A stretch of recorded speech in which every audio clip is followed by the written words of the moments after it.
Bab 3337 Kapal Perang. Serangan mendadak. Mendengar perkataan itu, Raja Dewa Vindramu seketika ragu. Dia merasa bahwa ini mungkin tidak terlalu baik. Raja Dosa bersuara berat, "Rajamu, kita sudah dalam pertempuran hidup mati dengan mereka, tidak perlu berbicara tentang moralitas dan keadilan.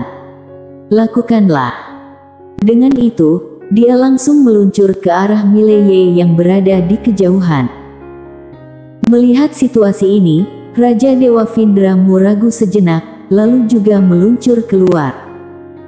Saat sedang menghadapi cahaya ilahi tersebut, Mileye mendadak mengerutkan kening. Pada saat yang sama, Ladiaan mendadak muncul di depannya. Dia melihat ke arah Raja Dewa Vindramu dan Raja Dosa dan di matanya terlintas senyuman jahat.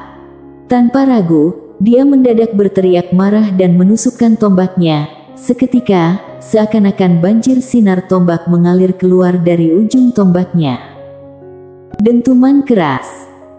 Cahaya tombak yang kuat langsung membuat Raja Dosa dan Vindramu terhenti, tetapi pada saat berikutnya, sinar tombak yang tak terhitung jumlahnya langsung hancur dan Ladiaan terpental ke belakang. Raja Dosa memimpin dengan cepat menuju Mileye yang berada di samping.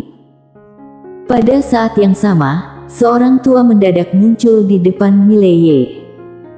Dia adalah Kaisar Dewa dari alam ilusi. Dia melihat Raja Dosa yang mendekat, dengan tatapan dingin tanpa banyak kata. Dia melambai-lambai dengan jubahnya dan kekuatan yang luar biasa segera terguncang keluar. Dentuman keras. Kekuatan yang luar biasa langsung menghantam mundur Raja Dosa. Setelah Raja Dosa berhenti, dia menatap Kaisar Dewa Alam Ilusi dengan kening sedikit berkerut. "Alam Ilusi, ini kamu." Alam Ilusi, tangan di belakangnya, tanpa ekspresi wajah, "Aku adalah ayahmu."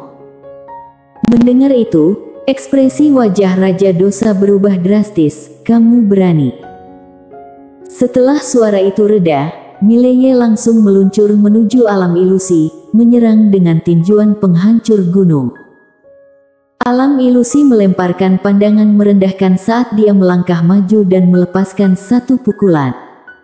Dentuman keras. Raja Dosa langsung terpental jauh.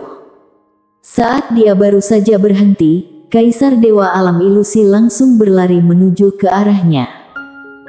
Melihat pemandangan ini, wajah Raja Dosa seketika berubah menjadi sangat kejam dan dengan keras dia menghentakkan kaki kanannya, meluncur maju. Dentuman keras. Dalam sekejap, keduanya langsung terlibat dalam pertempuran yang ganas. Sementara itu, di sisi lain, Mileye mendadak berubah menjadi sinar pedang Tao dan bergegas ke arah Raja Ilusi yang sedang berduel. Melihat adegan ini, wajah Raja Yuan seketika berubah, namun saat ini, dia tidak punya pilihan selain melanjutkan pertarungan. Dia membuka tangan kanannya dan segepok segel hitam muncul di tangannya. Dengan melemparkannya ke depan, segel hitam itu mendadak melepaskan bayangan ilusi sepanjang ribuan kaki. Bayangan ilusi itu menggenggam kepalan tangan kanan dan kemudian meledakkan serangannya menuju Mileye di bawah. Dentuman keras. Pukulan ini membuat seluruh alam semesta berguncang dengan hebatnya, seolah-olah gempa bumi besar sedang terjadi, sangat mengerikan. Di bawah sana, Mileye menunjukkan senyuman kejam ketika darah gila dalam dirinya mendidih. Dalam sekejap, pedang biru gaib di tangannya berubah menjadi warna merah darah. Pertarungan. Seiring dengan Mileye melayangkan pedangnya dengan keras, sinar pedang berwarna darah langsung menghancurkan bayangan ilusi itu, bersama dengan dirinya sendiri. Melihat adegan ini, Raja Ilusi berubah ekspresi seketika, tanpa ragu dia berbalik dan langsung melarikan diri ke dalam pusaran hitam. Setelah beberapa kali bertarung, beberapa harta pusaka miliknya hancur, membuatnya sadar bahwa dia tidak bisa bersaing secara langsung dengan lawannya. Melihat Raja Ilusi melarikan diri ke dalam pusaran hitam, Mileye hendak mengejarnya dengan pedangnya. Namun, pada saat itu, sosok tubuh manusia mendadak muncul dari dalam pusaran hitam itu. Mileye terpaku. Orang yang keluar adalah penguasa tiada batas yang sebelumnya pergi ke dalam. Sementara itu, penguasa tiada batas menunjukkan senyum yang dipenuhi darah di sudut bibirnya. Melihat adegan ini, Mileye mengedipkan mata, dengan tegas memutuskan untuk tidak masuk ke dalam pusaran hitam tersebut. Penguasa tiada batas menyeka darah di sudut bibirnya, kemudian melihat ke arah pusaran hitam, ekspresinya agak serius, di dalam sana terdapat keanehan. Mileye berkata dengan suara berat, "Ada master di sana." Penguasa tiada batas mengangguk. Mileye melihat ke dalam pusaran hitam tanpa banyak bicara.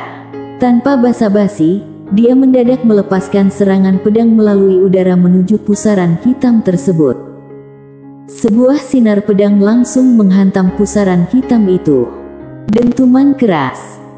Pusaran hitam itu berguncang dengan hebat, tetapi pada saat berikutnya, sinar pedang itu langsung terpental kembali.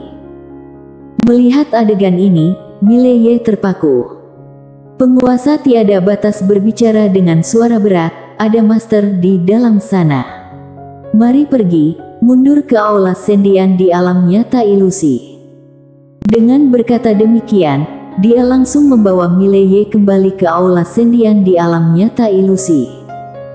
Sementara itu, Ladiaan dan Kaisar Dewa Alam Ilusi juga mundur kembali. Mileye mengangkat kepala, melihat ke arah pusaran hitam. Saat ini, Raja Ilusi keluar perlahan dari dalam pusaran hitam. Raja Ilusi memandang ke bawah pada Mileye dan yang lainnya, tanpa berkata apa-apa. Pada saat itu, seseorang yang mengenakan jubah hitam misterius mendadak muncul di depan Raja Ilusi. Melihat orang misterius itu, wajah Raja Dosa seketika berubah. Raja Dewa Vindramu memandang orang misterius itu. Dengan diam, orang misterius mendadak berkata, "Mulai sekarang, tempat ini di bawah kendaliku." Raja Dewa Vindramu mengangguk ringan tanpa menentang. Raja Dosa dan Raja Ilusi tidak berani memberontak. Orang misterius melihat ke bawah pada Mileye, pedang orang ini dapat menembus aturan, memiliki nilai penelitian. "Jangan bunuh dia nanti, ada instruksi di atas, dia harus tetap hidup." Raja Dosa memandang orang misterius tanpa berkata apa-apa.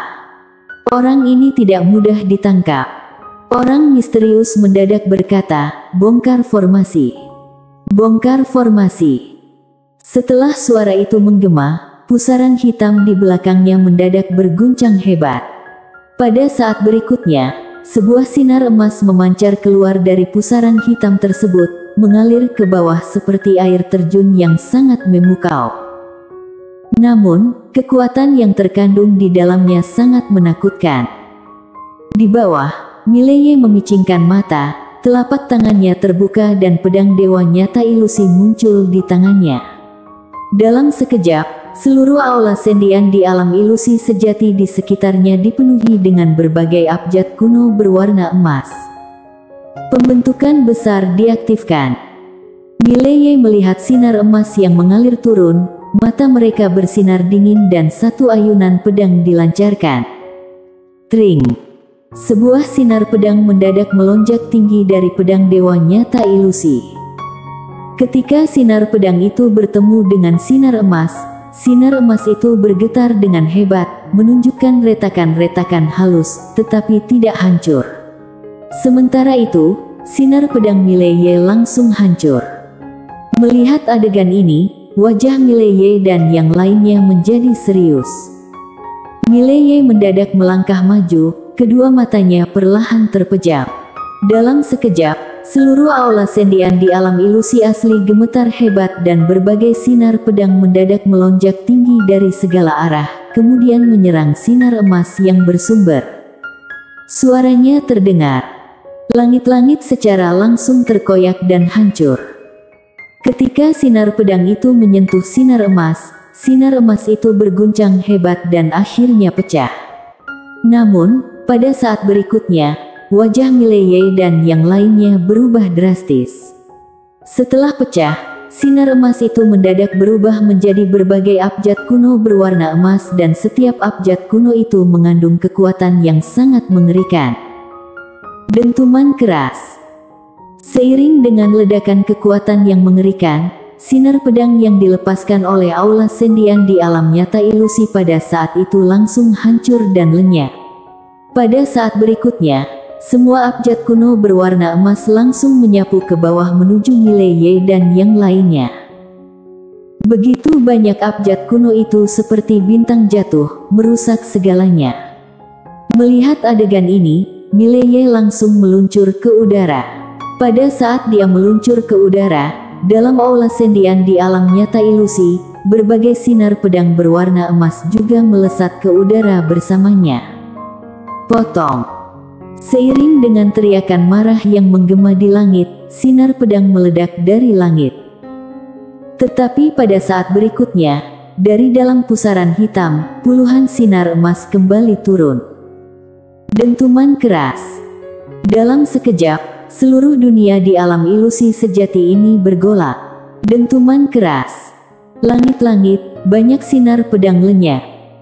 Mileye juga terhuyung-huyung mundur oleh kekuatan mengerikan yang meledak. Saat mundur ke dalam aula sendian di alam ilusi sejati, Mileye berencana untuk menggunakan kekuatan formasi tersebut untuk melancarkan serangan balik. Namun, pada saat berikutnya, pedang dewa nyata Lucy di tangannya retak dengan suara kraak. Melihat adegan ini, Mileye terperangah. Pedang dewa nyata ilusi bergetar sedikit. Setelah beberapa saat diam, Mileye melepaskan cengkeraman pada pedang dewa nyata ilusi, kemudian dengan lembut berkata, "Kamu bebas sekarang." Pedang dewa nyata ilusi bergetar sedikit, seolah-olah memberikan suatu tanggapan. Mileye tersenyum tipis, "Pergilah. Kamu sudah berbuat banyak untuk dunia ini. Pergilah dan temukan kedamaian di alam semesta Guanxuan." Setelah bergetar sejenak, pedang dewa nyata Lucy berubah menjadi cahaya pedang dan menghilang ke bawah. Jika ada pilihan, sebenarnya dia ingin mengikuti Mileye. Namun, dia menyadari bahwa Mileye memiliki pedang lain dan dia tidak beruntung atau diberikan kesempatan itu. Dia juga tidak ingin mati di sini. Selama bertahun-tahun dia menjaga tempat ini, sekarang dia ingin hidup untuk dirinya sendiri. Seiring perginya pedang dewa nyata ilusi, formasi aula sendian di alam ilusi sejati juga menghilang. Mileye mengangkat kepala melihat ke langit, lalu dengan lembut berkata, "Mari kita hadapi." Ladian dan kedua rekannya berada di belakang Mileye. Semua orang memandang ke langit pada sinar emas yang tak terhitung jumlahnya yang datang menderu, tetapi tidak ada yang mengucapkan sepatah kata pun. Ini akan menjadi pertarungan sulit. Saat Mileye hendak bertindak, mendadak, ruang waktu di langit terbelah, seorang wanita muncul di tengah udara, di belakangnya terlihat banyak sekali benda besar. Itu adalah kapal perang. Bersambung.